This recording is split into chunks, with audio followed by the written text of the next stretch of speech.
Hey everyone, welcome back to the channel. Today, we're diving into something we do all the time but rarely think about: installing software.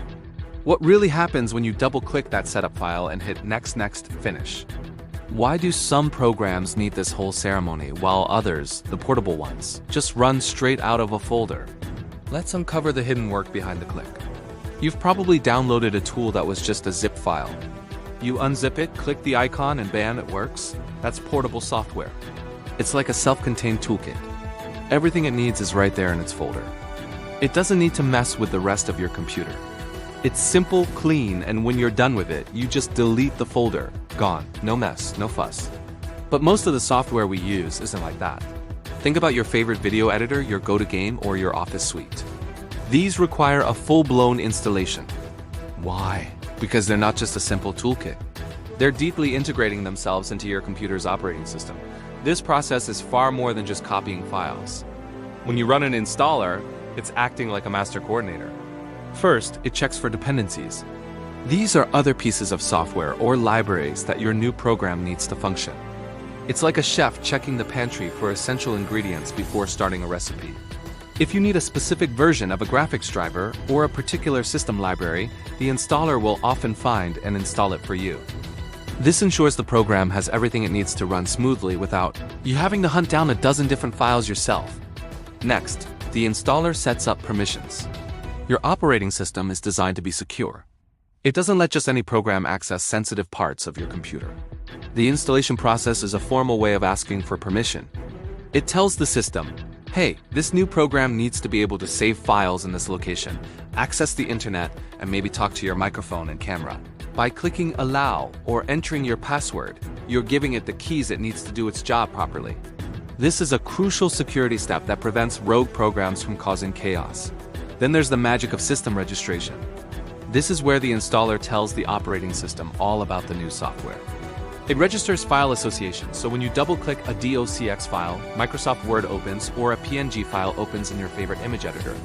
It adds the program to your Start menu or Applications folder, making it easy to find. It also creates an uninstaller entry in your system settings, so you have a clean, official way to remove the program later. All these little things make the software feel like a native part of your computer. Let's use an analogy to make this crystal clear. Imagine you're opening a huge new logistics warehouse in a city. Portable software is like a pop-up stall at a local market. You set it up, you sell your goods, and at the end of the day, you pack it all up and leave no trace. Easy. But installing a major program is like building that permanent warehouse. First, you need to prepare the facilities. The installer is the construction crew. It checks the ground, lays the foundation, and makes sure all the necessary utilities like water and electricity are connected. These are the dependencies, the essential services the warehouse needs to operate. Next, you need to get permits from the city. You can't just build wherever you want or connect to the power grid without authorization. The installer negotiates these permissions with the operating system, which is like the city government. It's getting the official approval to build, operate, and access city resources. This ensures your warehouse operates legally and safely within the city's rules. Finally, you need to register your warehouse with the city's business directory and put it on the map. This is system registration. The installer tells the operating system, here's our new warehouse. Our address is here. We handle these types of packages. This way, when a delivery truck, that's you, the user is looking for a place to drop off a specific type of package, a specific file type, it knows exactly where to go. The system now knows how to route traffic to your new facility. So, when you delete a portable apps folder, it's like the pop-up stall leaving.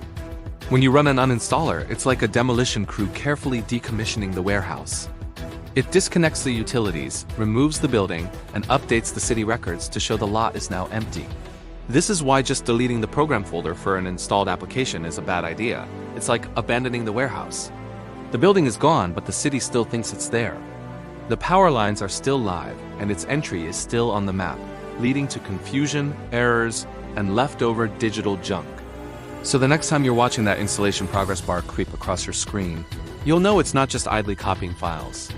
It's a sophisticated process, a construction crew, a lawyer, and a city planner all working together to seamlessly integrate a powerful new tool into your digital world. It's what turns a simple collection of files into a fully fledged, reliable application. Understanding this helps you troubleshoot issues, appreciate the complexity of modern software, and manage your system more effectively. It's the hidden work that makes our digital lives possible. And speaking of making things work better, what if you could automate some of the most repetitive, boring tasks you do on your computer every single day? In our next episode, we're going to explore the incredible world of automation, showing you how to build your own simple scripts to save time and effort. You won't want to miss it. Thanks so much for watching. If you found this explanation helpful, give this video a thumbs up and consider subscribing for more deep dives into the tech we use every day. See you in the next one.